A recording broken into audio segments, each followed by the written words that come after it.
कल रात फिर से मैं बाहर घूमने निकला,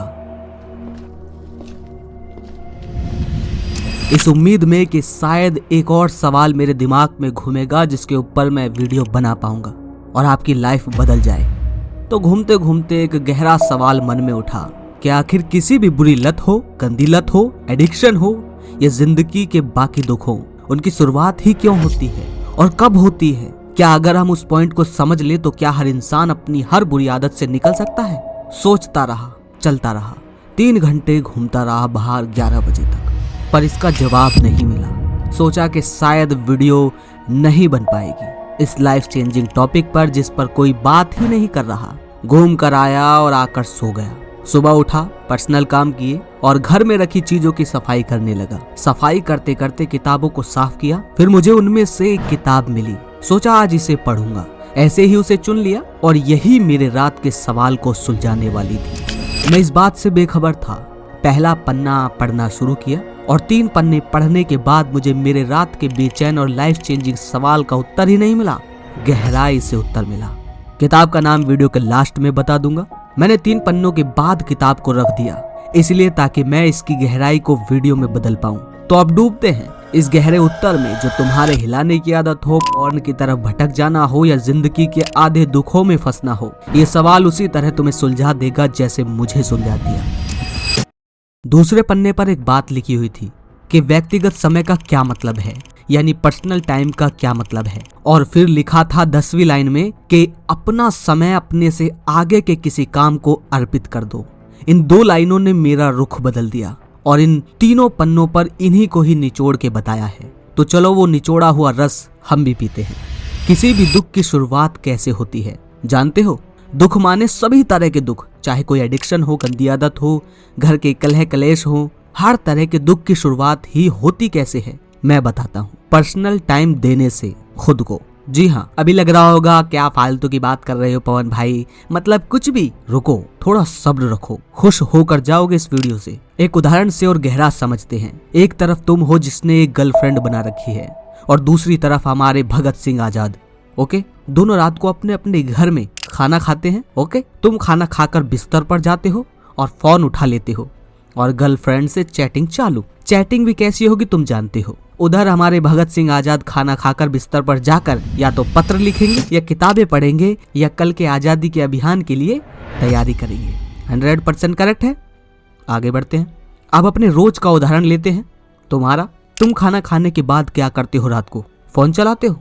फोन चलाते चलाते यूट्यूब या इंस्टाग्राम पर, फिर रील पर, और फिर कहीं कोई उत्तेजित रील, तो फिर पॉर्न, फिर मैथुन, पूरी रात पॉर्न, मैथुन और फिर ग्लानी और फिर सो जाओ। सुबह उठोगे, स्कूल या जॉब जाओगे, वहां जैसे तैसे जाकर घर आओगे। घर आकर मौका ढूंढोगे कि मुझे पर्सनल टाइम मिल जाए, मैं टीवी देख लूं या फोन चला लूं या आराम कर लूं। सपने भी ऐसे ही देखते हैं, ख्वाहिशें भी ऐसी करते हैं जिनमें हमें कुछ ना करना पड़े, पैसा खुद आता रहे और हम लेटे लेटे मौज लेते रहें। राइट। अब आता है ट्विस्ट।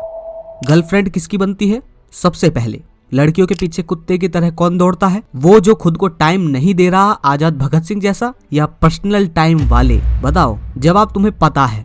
राइट। और सुनो, फोन की एडिक्शन, पॉर्न की एडिक्शन, सोशल मीडिया एडिक्शन और हजारों तरह की एडिक्शन में कौन पड़ता है? वो जो मौका ढूंढता है कि यार मुझे तो खाली समय चाहिए जिंदगी जीने के लिए। या वो पढ़ते हैं जो भगत सिंह जैसे हैं, जिन्हें यही नहीं पता कि पर्सनल टाइम जैसा भी कुछ होता है। दुनिया की नजर से देखोगे तो तुम्हें लगेगा अरे ये भी कोई जिंदगी है भगत सिंह जैसी। पूरे दिन लगे रहो किसी काम में, मौज कब लेंगे, फिर जिंदगी कब जिएंगे। स्वामी विवेकानंद, बुद्ध और भी महान लोग इसी श्रेणी में आते हैं। अभी वो महान बन गए हैं तो अभी हम कह सकते हैं कि हाँ हमें भी उनके जैसा बनना है। लेकिन जब ऐसा कोई इंसान हमारे सामने आ जाता है जो महान नहीं है लोगों की नजर में, पर जिंदगी ऐसी ही जी रहा है, जिसने खुद को समय नहीं दिया, खुद को माने अपने झूठे मैं को, जो मैं उसके है ही नहीं। झूठे मैं माने क्या है? जैसे मुझे गाड़ी चाहिए, ये किसका मैं है? फिल्मों ने दिया हमें, गानों ने दिया।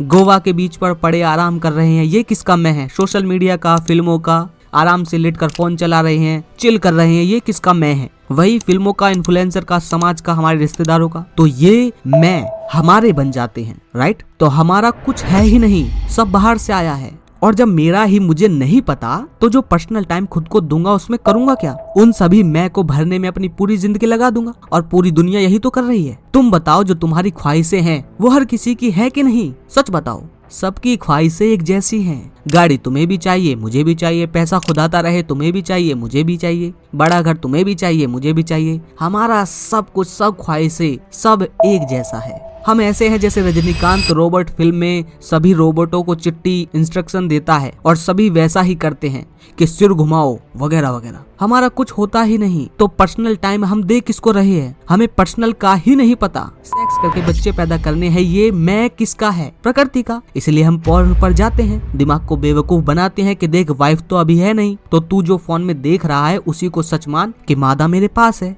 मादा शादी के बाद पास आ भी जाएगी, संतान भी कर लेंगे, उन्हें पाल देंगे, बीवी को पाल देंगे, पर असल में वो मैं था किसका? प्रकृति का। वो दूर खड़े मुस्कुराएगी कि जो मुझे करवाना था हो गया, जो मेरा मैं था तू अपना मान चुका है, अब तू कुछ भी कर भाड़ में जा। अब ये नहीं कह रहा कि शादी ना करो, नहीं, मैं को समझो। तो हम समय देते भी किसको हैं? जो हमारे खुद के सपने, खुद की ख्वाहिशें होती नहीं।